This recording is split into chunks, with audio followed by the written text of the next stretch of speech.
Yesu basi wewe unanitazama kwa wakati huu yani. Bwana Yesu asifiwe kokote ulipo unanitazama. Jina langu ni Umi Kasim, kama tulivyokuambia awali, tutakuwa na interview za watu kadhaa ili kujua ni kitu gani ambacho wamejifunza katika ibada hii, katika kongamano hili lililofanyika hapa Kampala, Uganda. Na sasa hivi niko na watu wa muhimu sana. Najua unatamani kuwafahamu. Nachokusihi tu usitoke katika channel yako.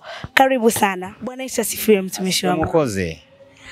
Machila TV natamani kukufahamu, unaitwa nani na unatokea wapi? Mimi naitwa Koth Lodovick, ni mtumishi wa Mungu hapa Kampala.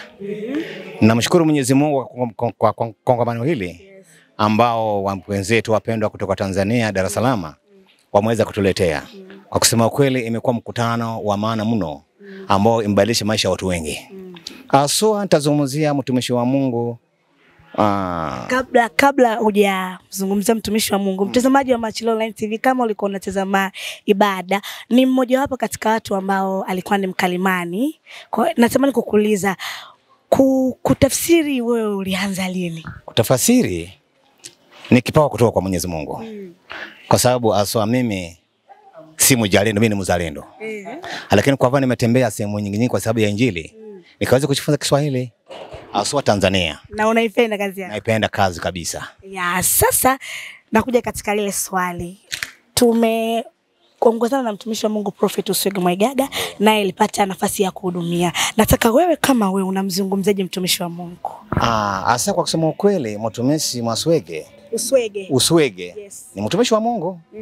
Unajua katika kizazi hiki katika kila kizazi Mungu anatenga mtu ambaye atamtumia kuleta mabadiliko au ufufuo au rejesho katika mwili wa Kristo.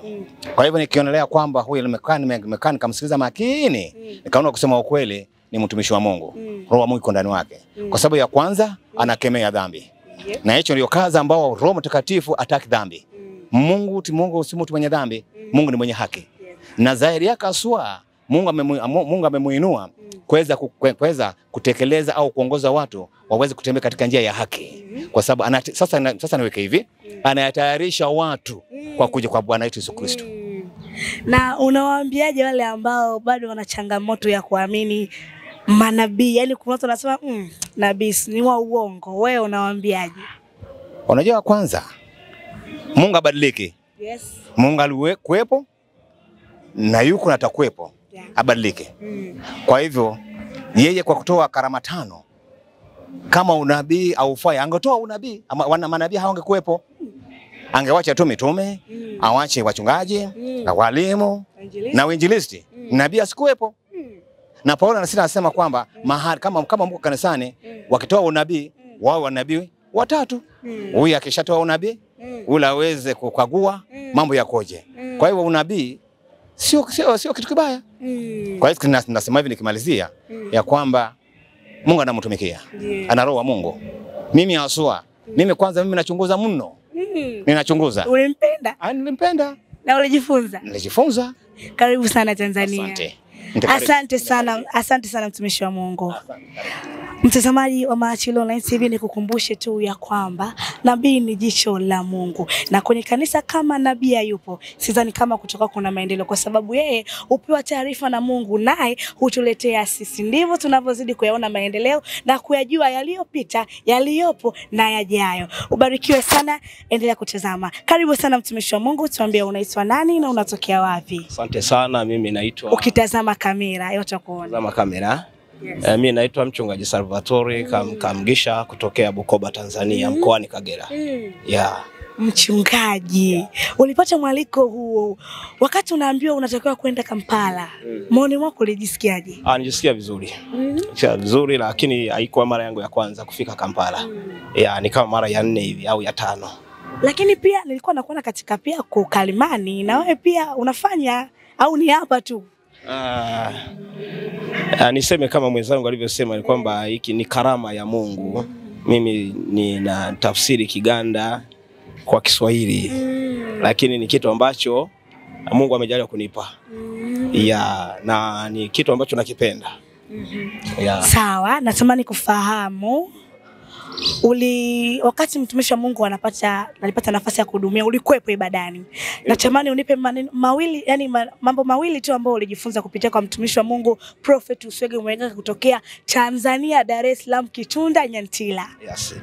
Mimi namshukuru Mungu kwamba tofauti na manabii wengi wa kisasa, tofauti ni yani kitu ambacho nimekipokea kwake ni kwamba yeye ni mtu ambaye amejikita sana kwenye neno, na uzima wetu huko kwenye neno, si katika mambo mengine.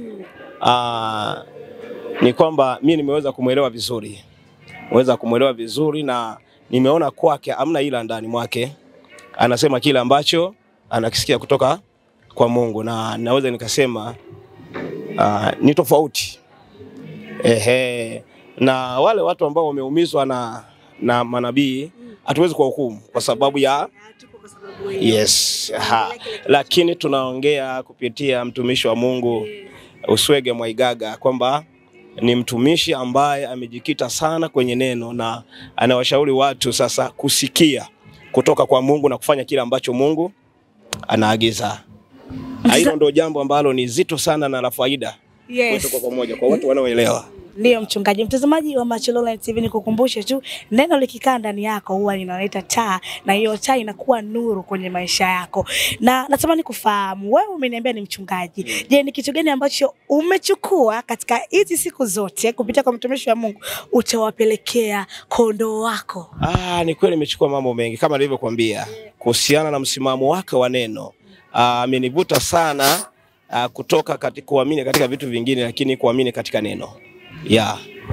Mtazamaji wa Machelo Online TV, naamini ulikuwa unafuatilia. Kiukweli ibada ilikuwa ni nzuri sana, na pale ambapo palikuwa pana makosa alikuwa anarekebisha. Japo unaweza kuona kama vile tunasema, lakini Mungu ndivyo alitaka iwe. Yani huyo ndio nabii. Nabii siku zote hana hofu kabisa. Natamani uongee kwa Kiganda ili wajue kwa wale ulikuwa unatafsiri chochote, na kukabidhi mic ili kama unasalimia watu wako wa Bukoba wasalimie kwa Kiganda. Huku ukitazama kamera. Kale nebaza mukama kubanga mulungi, era nebaza mukama kubanga nsinkanye n'abana bawala bawandisi ba Machilio TV. Era nebaza mukama kubanga nti tuli mu kifo kino ekyalunguja Kampala. Nze ng'omusumbanyize bingi, era nebaza Katonda lwa nabbi Uswege. Nakati ntumira abantu bewaffe Bukoba mbatumira bonna mu kanisa yange, era n'emirano gyange n'emikwano gyange gyonna. Kale mukama abawo mukisa. Amen. Asante sana mchungaji, Mungu akubariki sana. Amen. Mungu akubariki sana. Mtazamaji wa Machelo Online TV, hayo ni machache tu ambayo walizungumza watumishi wa Mungu. Hakika ibada ilikuwa ni nzuri sana. Natamani hata wewe ambaye hujatazama, natamani ukaangalie mwanzo mpaka mwisho ili ujue kitu gani ambacho baba alikizungumza. By the way, watu walipenda sana kile ambacho anakifanya. Na nikukwambie tu, watu wamempokea kwa ukubwa zaidi, na wengine wanatamani turudi tena, wale ambao wanatamani turudi. Na mimi tukipata kibali tutarudi, kwa sababu Mungu tunayemtumikia ni Mungu wa mataifa. Yani kuanzia taifa tumeanza Uganda, naamini tutaelekea na sehemu nyingine. Natamani nijifunze Kilugha, nikwambie kwa Kilugha. Sijui nikwambie Yesu obwazige. Nitajifunza nikirudi Tanzania huko, na mimi nitawaambia kitu ambacho nimekufundisha. Lakini ubarikiwe sana wewe ambaye una comment katika channel yetu, ubarikiwe sana wewe ambaye una like, ubarikiwe sana wewe ambaye una subscribe. Kumbuka tu usiache kumwalika na mwenzio. Mambo huku ni moto, mambo ni makubwa. Baadaye nitakutanisha na watu wengine hasa tulongozana nao, waimbaji nao waseme kitu gani ambacho wamejifunza. Maana unapoenda sehemu ya watu siku ya kwanza, lazima naamini kuna kitu utakuwa umejifunza. Naam, tumejifunza vingi, tutakwambia ni vitu gani. Usisahau tu kusubscribe, kulike. Jina langu ni Umi Kasim, nyuma ya kamera ni Shenya Kimario. Tukutane tena wakati mwingine. Shalom na Mungu akubariki sana.